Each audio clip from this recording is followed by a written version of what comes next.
At 2:18 a.m. on November 23, 2022, a location pin was sent from a young woman's phone to her mother. It would be the last sign of life from Jasmine Pace.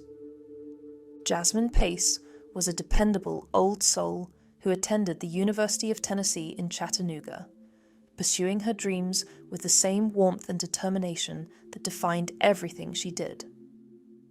Born on May 29, 2000, to Catrina and Travis Wayne Pace, Jasmine had grown into exactly the kind of daughter any parent would be proud of. She never gave up on people, and she never gave up on herself, her sister Gabrielle would later say. No matter how hard or how busy, she always made time for family and friends because it was the most important thing to her. Jasmine was compassionate and generous, a devoted aunt and godmother who treated her 4 cats like children. Her family was particularly close-knit, with Jasmine maintaining daily contact with her mother, Catrina. Jasmine wanted nothing more than to have children of her own, and always talked about what kind of mother she would be. She had dreams of building a family, of continuing the cycle of love and warmth that had defined her own upbringing. But Jasmine's bright future was about to be cut short by someone she thought she could trust completely. Jason Chen appeared to be everything a young woman might want in a boyfriend. Born on November 9th, 2000, 5 months younger than Jasmine, studying computer science at the University of Tennessee at Chattanooga. His parents were first-generation Chinese-American immigrants who owned a restaurant near Nashville. He was a quiet guy, but he was kind of funny, remembered former college dormmate Ryan Barrett. But Barrett would later tell Local 3 News that Chen became mean, malicious, and manipulative, seemingly out of nowhere. The warning signs had been there for years. Chen's former classmates from Nolensville High School said he had a tendency to impersonate students online. Addie Raymer, who recalled Jason creating fake personas to get closer to people, said, "It just basically felt like he was trying to delve more into my life." One friend alleged that Jason had been caught snooping through their belongings on multiple occasions. These incidents, seemingly minor at the time, would later be recognized as early signs of someone with deeply troubling tendencies towards stalking and manipulation. The pattern was clear. Jason Chen had an obsessive need to know everything about the people in his life, to document their vulnerabilities, and to control the narrative around his relationships.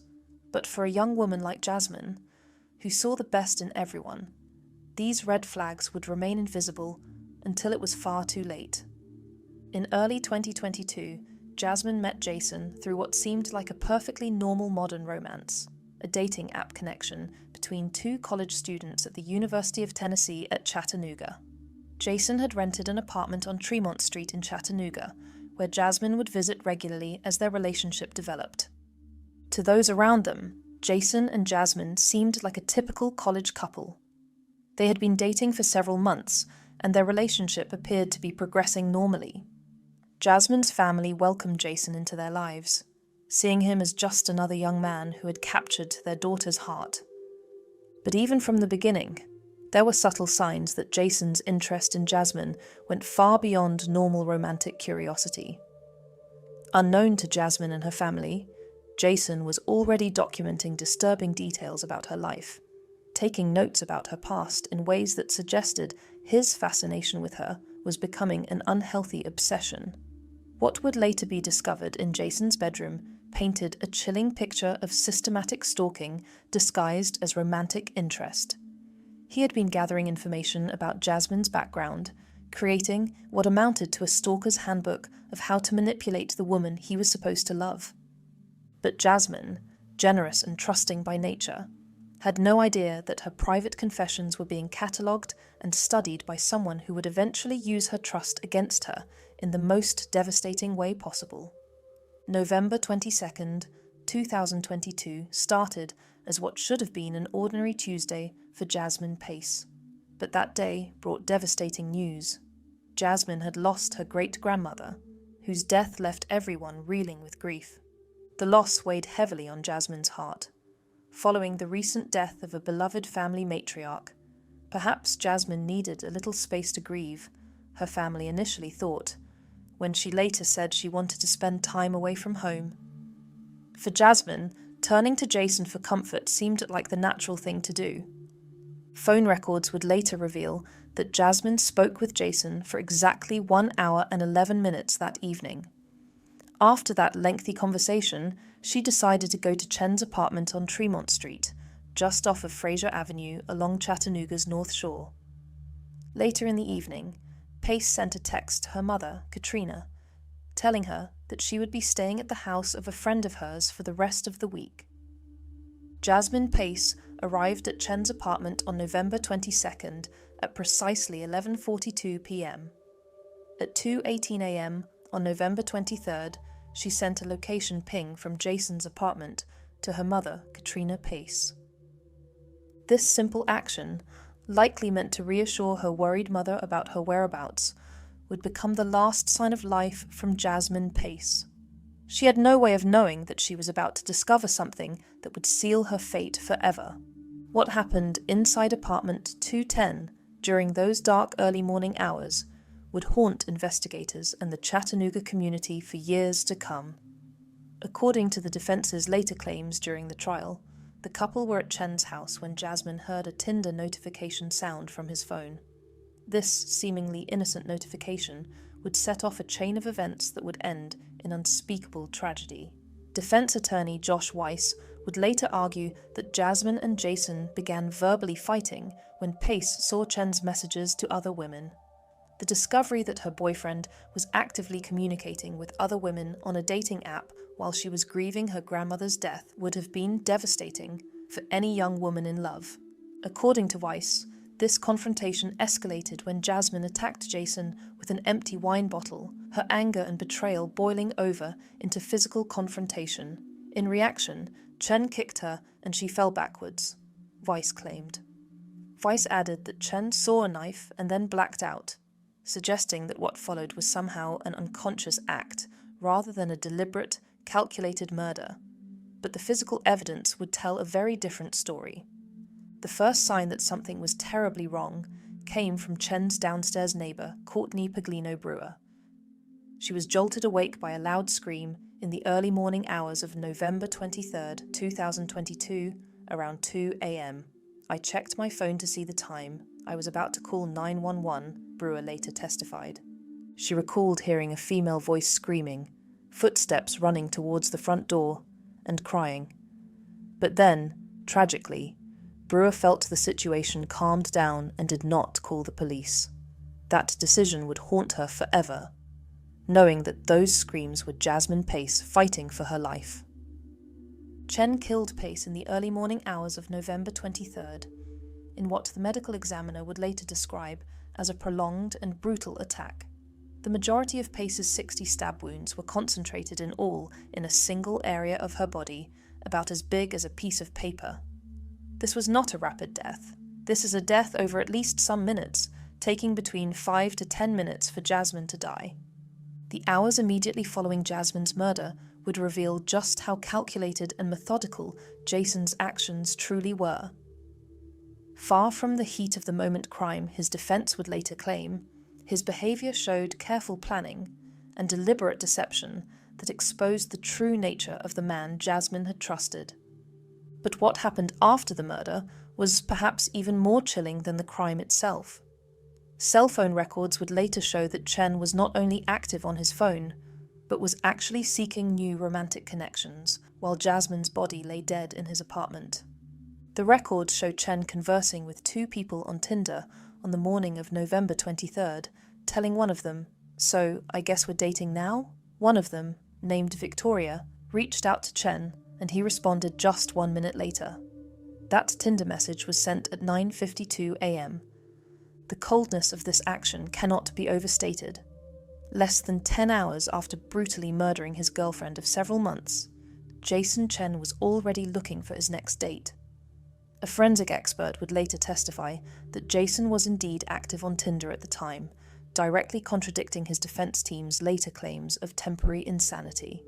At 10:40 a.m. on November 23rd, Chen's phone records and surveillance footage show him at the Walmart on Signal Mountain Boulevard, methodically purchasing cleaning supplies, peroxide, a bath towel, and oddly, 2 bunches of asparagus. The methodical way he went about covering his tracks showed this was no crime of passion. Video footage from the apartment complex showed Chen leaving the building with a mask covering his face and black fabric wrapped around his hand, clearly attempting to conceal his identity and any injuries he may have sustained during the attack. But Jason's deception went even further than cleaning supplies and disguises. While Jason was busy shopping for cleaning supplies and chatting with new women on dating apps, an elaborate deception was being carried out using Jasmine's social media accounts. The level of planning and manipulation showed just how far Jason was willing to go to cover his tracks. On Jasmine Pace's Facebook page, a photo post appeared that was captioned, "Enjoying Thanksgiving with my baby." Her family immediately knew something was wrong when they saw it. The photo was set to public instead of private, which went against all of Jasmine's normal social media habits. Even more telling, the picture was several years old, from before Jasmine had gotten the tattoos on her right shoulder and upper arm. Several messages were sent from Jasmine's phone to friends and family over the next few days. All messages claimed that Jasmine wanted to be alone and needed space to grieve her grandmother's death. But everyone, who knew Jasmine, recognized that these messages were completely out of character for someone who maintained daily contact with her loved ones. Jasmine's mum also received a message saying she was going to visit a friend in South Carolina. Investigators would later learn. But when police followed up on this claim, that friend denied having any such plans and also stated that she lived in Kentucky, not South Carolina. The web of lies was already beginning to unravel, but Jason continued his desperate attempts to buy time and throw off suspicion. It was alleged that he had been sending messages and posting on social media from her phone on her behalf in order to avoid suspicion after the killing.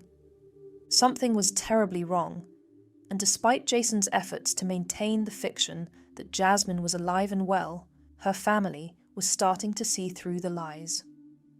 Jasmine's childhood friend Bailey Putman said, "That's so very unlike her," when the strange Facebook posts and text messages began circulating. There's not a day they don't hear from Jasmine, let alone an hour. Catrina Pace became increasingly frantic as the hours turned into days without genuine contact from her daughter. Her mother's intuition told her that something was drastically wrong, despite the text messages claiming Jasmine needed space. When Jasmine missed Thanksgiving dinner, a family tradition that was sacred to her, Catrina knew with absolute certainty that her daughter was in serious danger. Using the My Chevy app, Catrina tracked her daughter's vehicle to an apartment complex in North Chattanooga on November 26th. What Catrina found filled her with dread. She discovered her daughter's abandoned vehicle near the Signal View condominiums, and immediately noticed that the seat had been adjusted for someone taller than Jasmine, who was only 5 feet 2 inches tall. Someone else had clearly been driving her daughter's car. What Catrina did next would ultimately save the investigation and bring her daughter's killer to justice. Using nothing but a credit card, Catrina and her husband broke into Jason's apartment, driven by a mother's desperate love. She found Jasmine's driver's license and several credit cards, but no sign of Chen or Jasmine. The discovery confirmed Catrina's worst fears. Why would Jasmine leave her identification behind? Dissatisfied with police response, Catrina broke into the apartment 3 separate times, collecting phones, tablets, and notebooks to conduct her own investigation. The neighbor told her about the loud screams. Armed with this evidence, Chattanooga police obtained a warrant to search Chen's apartment on November 27th. When Detective Zach Crawford entered apartment 210, he immediately noticed the faint smell of cleaning products. "I saw what appeared to be blood transfer," he said, in the form of a heel print on the floor. Investigators applied a chemical reagent called Blue Star to the floor. Crawford would later testify it was the most blood he'd ever seen at a crime scene, at least a liter of fluid throughout the apartment. The blood evidence suggested that Jasmine had tried to escape, leaving a trail throughout the apartment. Detective Crawford later discovered even more blood that had seeped under the carpet, consistent with someone being hidden under the bed. Through digital tracking, location data from November 23rd put Jason on the banks of the Tennessee River. On December 1st, 2022, detectives searched the area near Suck Creek Road and made the discovery that would bring the case to its tragic conclusion. Jasmine had told him about that place during their relationship. That's where he ultimately chose to dump her body, using her own knowledge against her. The location data led officers to Suck Creek Road, where they found Pace's body wrapped in 3 black trash bags and stuffed inside a suitcase.